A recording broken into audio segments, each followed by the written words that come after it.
La Banque Postale du Burkina Faso vous offre le Déj Matinal Info.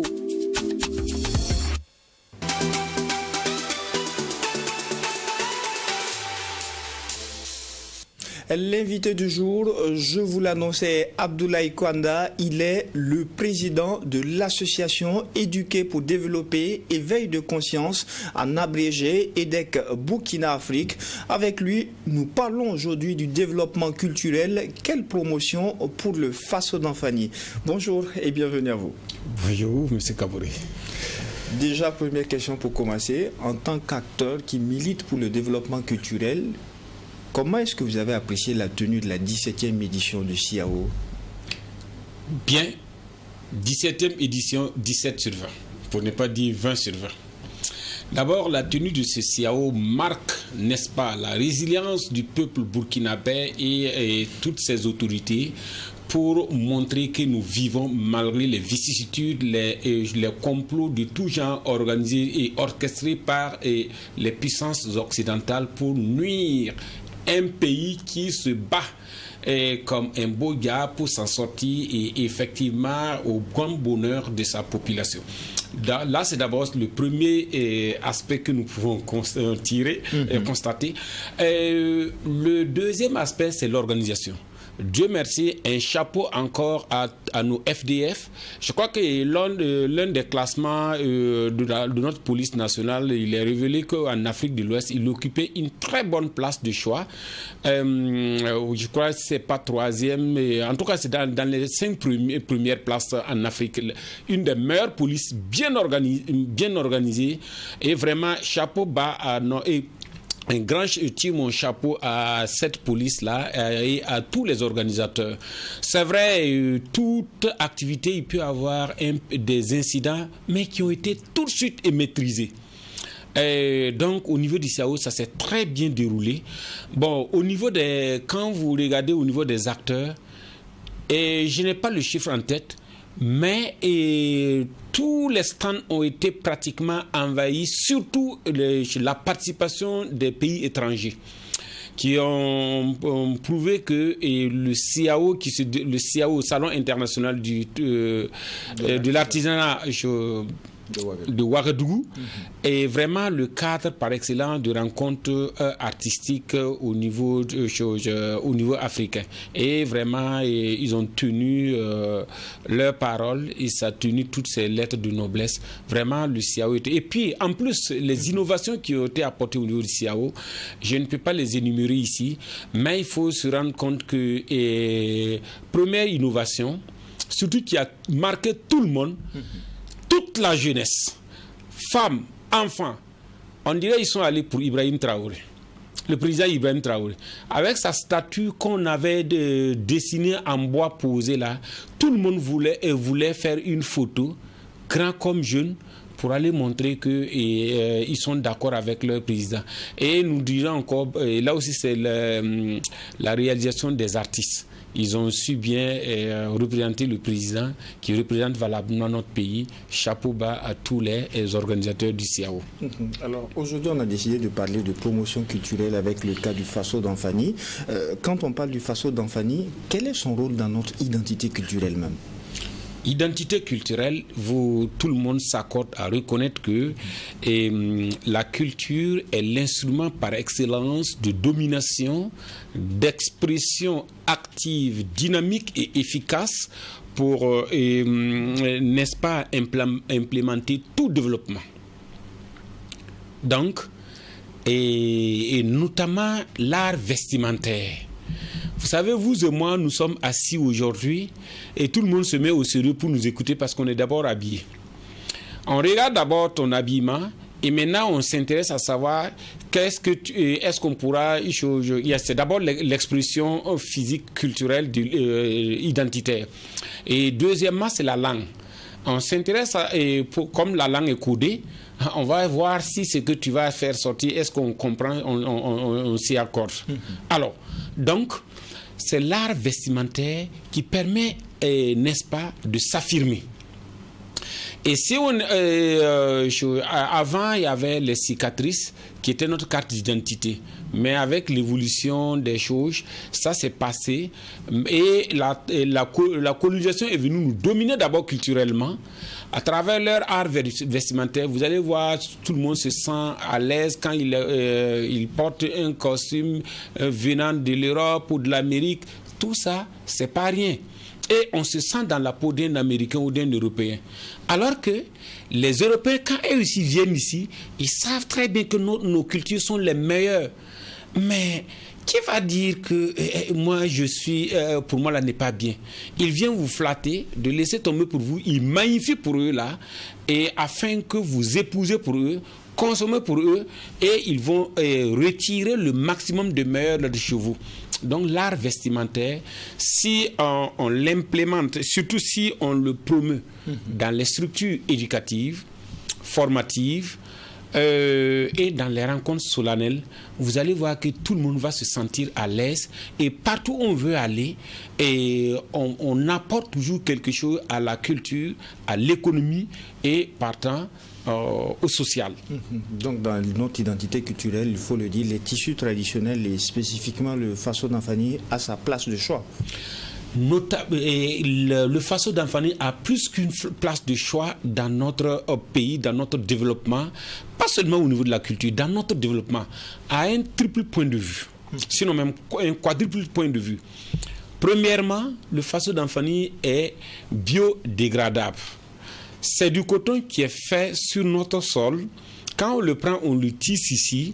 Et quand on le tisse ici, on s'habille, ça n'agresse pas le corps et ça apporte de la santé. Donc, du point de vue sanitaire, d'abord, on gagne. Deuxièmement, du point de vue artistique, vous voyez toutes ces femmes, ces hommes qui combinent, qui vont aller cueillir un fruit, venir le rendre fin. Vous voyez l'ingéniosité derrière tout cela. Il y a d'abord cet art-là. Et qui plus est, ils font le mélange, la teinture. Avec la main, ce n'est pas de machine. Et je peux inviter celui qui... Bon, je peux même mettre de côté le secret des fabriques. Les inviter dans notre centre de production du faso d'Anfani pour qu'ils voient comment les femmes-là utilisent la teinture, ils font le mélange. Et plus tard, vous portez ça, les couleurs, c'est joli, c'est beau, on dirait c'est de l'usine. L'Europe a copié nos artisans, nos artistes. Et ils en ont fait une industrie. Et bon, vraiment, on n'a pas besoin de réfléchir au niveau industriel pour faire la couleur. On appuie un bouton seulement et puis tout est joué. Mais nos femmes là, chaque jour que Dieu fait, ils créent, ils ajoutent quelque chose. Donc, du point de vue de l'art, nous gagnons avec le faso d'Anfani. Troisièmement, je dis l'emploi. Tout le monde est occupé. La femme à la maison, elle n'est pas occupée. Généralement, actuellement, ce sont les femmes là qui tissent. Elles sont à la maison, elles ne sont plus occupées à réfléchir. Que fait mon mari? Comment je vais faire pour m'en sortir? Et bon, les ragots, les racontages, non, les promenades inutiles, elles laissent tout tomber, elles sont occupées, elles tissent, elles habillent leurs enfants et qui plus est, elles en produisent pour vendre. Donc, vous voyez, du point de vue de l'emploi, ça occupe. Et je crois que le ministère de l'Artisanat et le ministère du Commerce et de l'Artisanat a fait, lors d'une étude, a fait ressortir que plus de 2 millions de personnes vivent en fait du coton au Burkina Faso. Vous voyez que ce n'est pas rien. Et du point de vue emploi, maintenant, pour couronner du point de vue économique et même financier, bon, économique parce qu'il y a toute une chaîne de production, ça crée de l'emploi et bien toute une chaîne de valeur qui est derrière le coton. Il y a d'abord le cotonculteur qui est occupé pendant au moins 4 à 5 mois. Ensuite, il y a les tisseuses, les tisserands et tisseuses. Il y a les commerçants qui sont l'intermédiaire, qui vendent, qui gagnent, et j'en passe. Et après cette étape, il faut voir également que avec le faso d'Anfani, on vend. Quand on vend, on a des rétributions financières. Donc, du point de vue financier, économie parce que ça produit. Et maintenant, l'autre aspect est que ce qu'on a produit là, qu'on puisse écouler, puis avoir de l'argent. Et quand on garde de l'argent, les aspects financiers là sont résolus. Et donc, vous voyez que ça implémente beaucoup. Et si jamais on n'implémente pas le Faso d'Anfani, surtout de fil fait au Burkina Faso, et nous avons la chance d'avoir une industrie qui a dévancé même l'AES avec comme nom filature du Sahel, Filsa, qui voudrait réunir tous les pays du Sahel autour du textile. N'est-ce pas génial que tous les pays membres du Sahel là... C'est quelque chose qu'on peut étendre à l'échelle même de l'AES. Je crois qu'on peut le faire. Je pense à l'heure actuelle, les Filsa, d'après mes enquêtes, est à mesure d'habiller toute l'Afrique occidentale. En termes de fil, elle est à mesure de produire plus de fil pour habiller les près de 200 millions de population de l'Afrique de l'Ouest. Filsa est à mesure de le faire. Et donc, vous voyez que si on actionne, on pousse le Filsa, l'usine Filsa, on peut aller comme à l'échelle comparativement à d'autres pays comme l'Europe, l'Italie et autres là, où souvent eux, c'est pas les institutions nationales, c'est surtout le privé. Ils ne s'amusent pas avec le privé qui constitue le moteur du développement, et l'État se contente de réguler. Donc Filsa peut, si on pousse l'usine Filsa qui a déjà une longueur d'avance sur tout, le Mali, le Burkina, le Niger gagnent, et même la CEDEAO. Et donc nous avons autant de raisons pour non seulement pousser cette usine-là, et en plus, ça valorise notre culture, ça valorise nos producteurs. Donc on a autant de raisons de valoriser la culture du coton, et surtout encourager également les cotonculteurs. Voilà. Alors, on a beaucoup d'opportunités avec le Faso d'Anfani, et dans le cadre de la promotion culturelle, justement, quels sont malheureusement ces défis auxquels fait face la promotion de ce Faso d'Anfani-là? Le premier défi auquel fait face le premier défi, c'est la mentalité et l'aliénation culturelle de certains. Qu'est-ce que la mentalité? La mentalité, c'est éviter de consommer le local et chercher et se vouer à la recherche effrénée du gain avec le contrefait et le faux. Aller ailleurs, prendre chez lui, pensant que c'est bon, pour revenir chez soi, concurrencer avec ce qui est authentique. Moi, je ne suis pas de ça là, de ces gens-là. Nous, par exemple, nous savons que si on ne fait pas, on ne va rien faire, on va même pas bouger. Il faut agir, il faut bouger. Et quand tu agis, il faut admettre qu'il y a des erreurs. Tout ce qu'on fait là, si on se mettait à critiquer positivement dans le sens que ça se développe, nous étions très en avance. Mais on préfère le gain facile. Je ne suis pas sûr que même certains acteurs du tissage là, ils en consomment. Voilà, je ne suis pas sûr. Certains, tu les approches, tu dis, nous, on n'a pas les moyens pour faire ça. Donc, c'est pour ça que je dis d'abord la mentalité. Il faut que nous-mêmes, nous prenons comme habitude de consommer. Chaque jour que Dieu fait, je porte Faso d'Anfani, en haut ou en bas.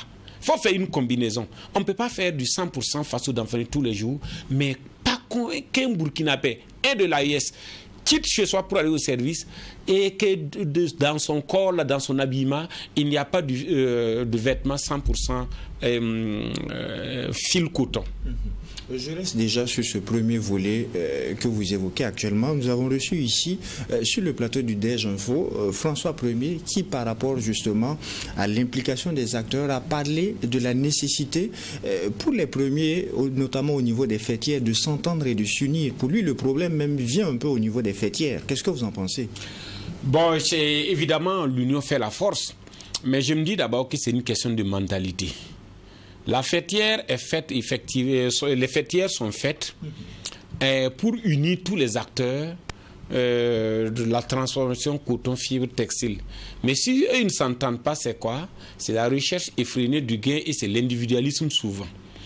Mais je pense que l'État peut jouer un rôle régalien, peut jouer son rôle régalien en réorganisant le secteur là. Voilà. Et c'est vrai que l'État ne peut pas tout faire, mais il faut que nous acceptons que le développement n'est l'apanage de personne. Il n'y a pas un qui maîtrise plus que l'autre. Et s'il y en a qui arrivent, qu'ils font leur part et qu'ils s'en aillent en préparant la relève. Je vais parler au niveau des fêtières, des associations là. Vous allez voir quelqu'un, dès la création de l'association, il avait peut-être 20 ans. Il est aujourd'hui à 60 ans, il est toujours dedans. Et ça, c'est nuisible. À chaque fois quand nous posons un acte, il faut penser à la postérité. Former ces enfants pour que les enfants puissent prendre la relève et nous dépasser. Vous voyez aujourd'hui, excusez-moi, c'est politique, mais sans politique, on ne peut pas vivre. Vous voyez actuellement l'équipe dirigeante du pays, des pays de l'AES, à part le général Tchiani, vous allez voir que ce sont des jeunes qui ont moins de 40 ans, qui ont pris le pays et qui sont rendus compte que des nationaux avaient vendu leur pays aux Occidentaux. Et ils ont dit non, quittez. Et on nous traite chaque fois des pays pauvres, endettés, pays non développés, alors que c'est eux. Si vous avez le moteur, vous avez le frein, vous accélérez, vous freinez. Mais attendez, on va se décoller comment? C'est pas possible. Donc, et tant que les jeunes ne vont pas prendre leurs responsabilités, et prendre le pays là en main, refuser le gain facile et gagner à la sueur de son front, comme disait quelqu'un, que la sueur épargne le sang. Voilà. Donc, faisons couler notre sueur pour valoriser notre potentiel culturel. Je précise encore la question liée justement aux fêtières. Quand on prend le fil importé que nous combattons, nous saluons justement au passage cette décision d'interdire l'importation de ce fil-là. Quand on regarde, il est difficile pour le commerçant d'aller se le procurer puisqu'il ne connaît peut-être pas même la différenciation. Il faut forcément qu'il y ait à côté un acteur même lié à la promotion justement de ce faisceau d'enfants qui se retrouve malheureusement dans ces cas-là. C'est de là que je parlais de l'organisation même des fêtières. Bon, je ne sais pas si j'ai bien cerné votre question.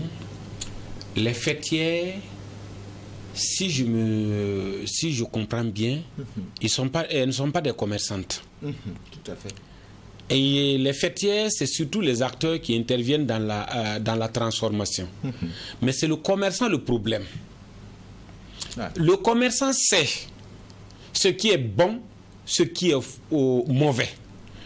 Il sait entre le bon et le mauvais là où gagner sa marge bénéficiaire. C'est là l'épineuse question pour nous. Nous en avons analysé plusieurs fois et j'ai tout le temps dit, c'est le commerçant et l'homme des médias qui font bouger les choses. Et si, par exemple, les médias permettent qu'on communique suffisamment sur un produit, vous allez voir que même si le produit là, sa qualité était douteuse, tout le monde va se l'approprier. Si vraiment vous avez un très bon produit et qu'on ne communique pas dessus, vous allez voir que ce produit là va finir par tomber en désuétude, personne ne va le consommer. Donc au niveau des médias, il y a un grand rôle. Et nous invitons tous les médias, comme ce que vous faites là, à nous ouvrir leurs portes pour que nous valorisions notre identité culturelle qui plus est va même les profiter. Deuxièmement, le commerçant, nous interpellons sans cesse le commerçant à avoir un esprit patriotique, mieux voir un peu pour que tout le monde gagne que d'avoir seul et mourir seul et laisser les autres là dans la souffrance. Pour moi, l'histoire du faux et du vrai, c'est le commerçant qui envoie tout. Beaucoup de commerçants quittent ici, ce n'est pas les transformateurs. Ils prennent notre façon d'enfant aller dans d'autres pays, comme la Chine, puisque la Chine peut tout produire, en bien ou en mal. Ils partent là-bas et disent, nous on veut que tu fasses ça là, mais moins cher. Vous voyez, je m'excuse, la Chine est un très bon pays, très développé, parce que tout ce qui n'est pas bon de eux, c'est pas ce qui ne vient pas de la Chine. C'est nous qui partons dire de faire ce qui est mauvais là, pour nous que nous en voulons. Regardez le stade du Katout, regardez le grand marché de Ouagadougou, regardez l'hôpital de l'amitié de Kourou. Toutes ces infrastructures ont été construites à l'époque révolutionnaire et qui fonctionnent toujours. Regardez tout récemment le stade du Katout, quand il s'agissait de faire la rénovation. C'est un national qui a eu le marché. Vous voyez comment ça traîne. Regardez même la circulaire, la voie de contournement de Ouagadougou. Il y a beaucoup de choses à dire dans ça. C'est la mentalité et il faut que nous refusons même d'accumuler les richesses et à notre seul profit et en brimant la masse et richesse d'ailleurs qu'on va mourir et puis laisser. C'est peut-être chez les chrétiens là, eux-mêmes on dépense peut-être des cercueils à des dizaines, centaines de milliers. Chez les musulmans, c'est percal. Autour de 2000 francs, c'est fini et puis le reste on t'enterre et puis bon, on reste le reste. Voilà. Donc pour moi, il faut un changement de mentalité et ça commence non seulement dans les structures éducatives et dans l'éducation de masse. L'éducation de masse, on fait les formations. Je crois qu'il y a les VDP qui s'est déjà fait, mais ce n'est pas fini. Les Waïa là, qui sont les gardiens de la révolution et des veilles citoyennes, comme moi, les associations de veille citoyenne, moi j'apprécie au passage leur création, mais je dis c'est bon, mais ce n'est pas arrivé. Il faut qu'on arrive à les organiser, à les former, pour les donner des orientations claires. N'est-ce pas ce qui est en train de se faire avec déjà la mise en place des couvertes? Ah oui, déjà c'est bon. Mais je salue au passage tout ça, parce que ce sont des gens qui sacrifient leur vie aussi pour se retrouver dans le rond-point pour qu'on ne vienne pas perturber en fait la marche radieuse de notre pays actuellement enclenchée, que tout le monde, dans le monde entier, même si on ne le dit pas haut, on dit vraiment ils se sont vraiment très engagés, mais il faut les empêcher. Si on ne les empêche pas, c'est nous. Si le tigre a pitié de sa proie, il va mourir affamé. Et dans le cadre de la promotion de ce Faso d'Anfani, il y a des initiatives que l'État lui-même a décidé de prendre. On a déjà la mise en place, notamment l'utilisation du Faso d'Anfani en milieu scolaire. Comment est-ce qu'elle se fait justement au niveau de la mise en œuvre? Très bien. Bon, EDEC Burkina que je dirige depuis 2015. Et également, je vous dis que je suis un fondateur d'établissement. Et lorsque moi j'ai créé mon établissement, c'est du Faso d'Anfani seulement que j'avais initié comme tenue pour que les élèves portent. Et nous avons écrit plusieurs fois au gouvernement que c'est le seul gage pour nous de commencer à exprimer notre identité culturelle pour nous développer. Aujourd'hui, c'est chose donc, faite, mais apparemment, il y a des difficultés. Oui, déjà c'est bon. J'apprécie quand le gouvernement même déjà a dit il faut porter du Faso d'Anfani et notamment dans les structures éducatives. Je dis voilà un gouvernement responsable. Mais les difficultés demeurent. Pendant plus de 27 ans, 27 ans plus le mandat de Roch, les deux, ça fait 5 ans plus. Donc plus de 32 ans, nous n'étions pas habitués. On avait perdu en tout cas les repères. Et pendant plus de 32 ans, on nous a habitués à un rythme de vie effréné et surtout dans l'égoïsme. On ne va tout de même pas peindre tout en noir quand vous dites qu'on a tout perdu. Il y a eu des initiatives, ne serait-ce que dans la promotion du Faso d'Anfani de Yacouba Isaac Zida avec le président Kafando en venant par le président Roch Marc Christian Kaboré. La promotion du Faso d'Anfani, c'était aussi un cheval de bataille, même si on n'avait pas décidé de l'institutionnaliser au niveau des établissements d'enseignement. Je tire mon chapeau au président Roch qui a eu...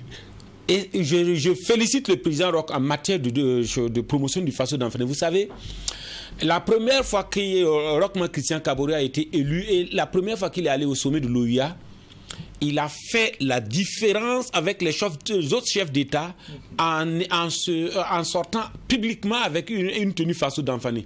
Ça a fait le buzz, ça a tourné dans tous les réseaux sociaux, dans tous les continents. Tout le monde a applaudi.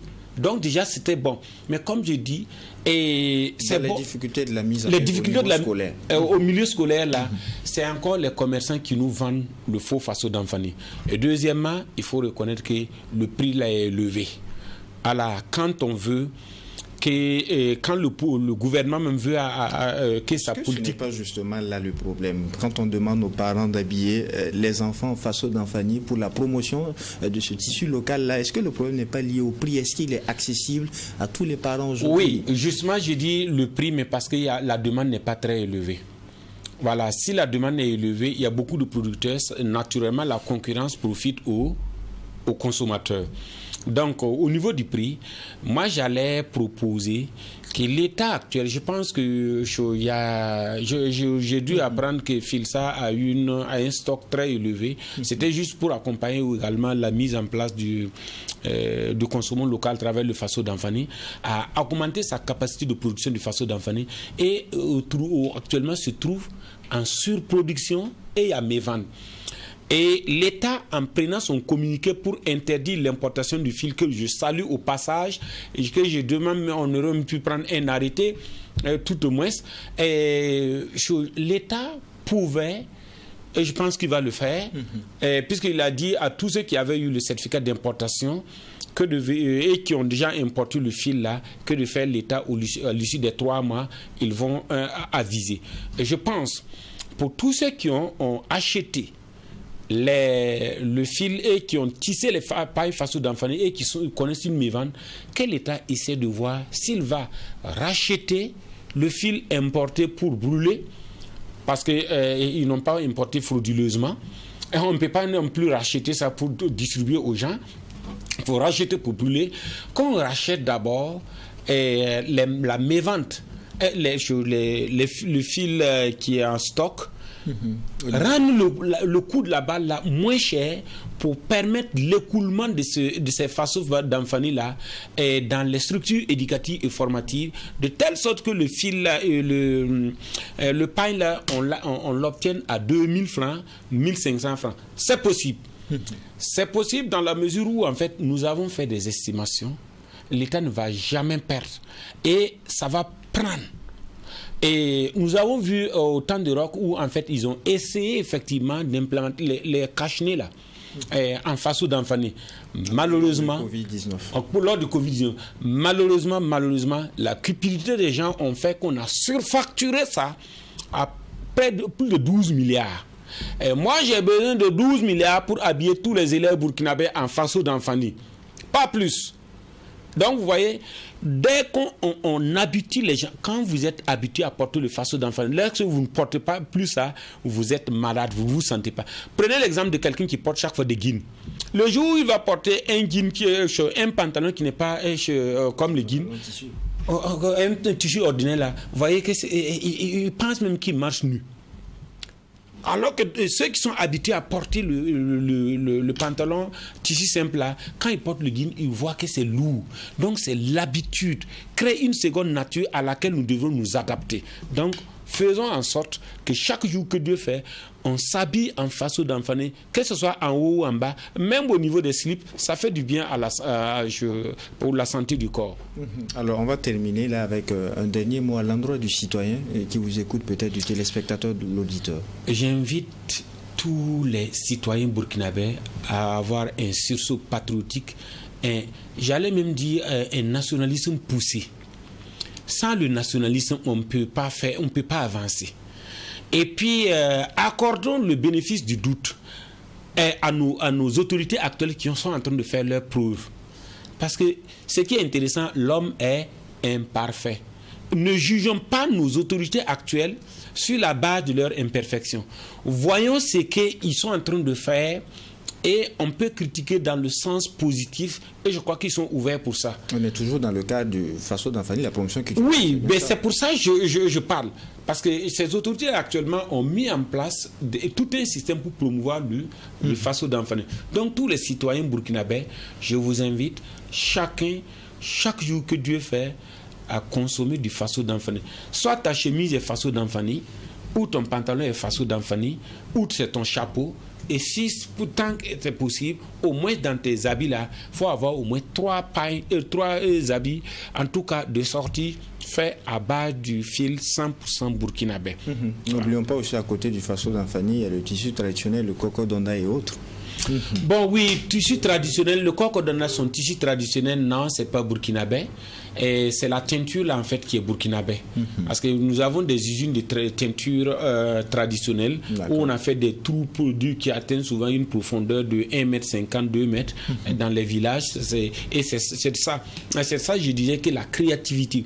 Il faut saluer au passage tous ceux qui œuvrent dans le domaine de la teinture aussi. Et c'est corrosif, souvent ça attaque mais ils font tout pour faire. Le Koko Donda, Je pense que c'est la couleur là. Sinon, même en Faso d'Anfani, on peut faire du coq donda au Faso d'Anfani. Et je salue au passage tous ceux qui consomment ça.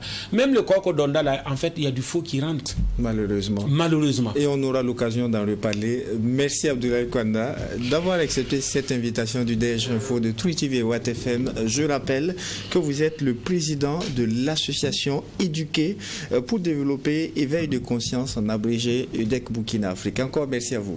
C'est moi qui vous remercie. Grandement merci à vous, auditeurs et téléspectateurs de True TV et de Watt FM. Ainsi se referme le 5e et dernier numéro de la semaine du DEJ Info. En attendant de vous retrouver par la grâce de Dieu lundi pour un autre numéro, eh bien, non seulement portez-vous bien, mais aussi et surtout que Dieu bénisse le Burkina Faso.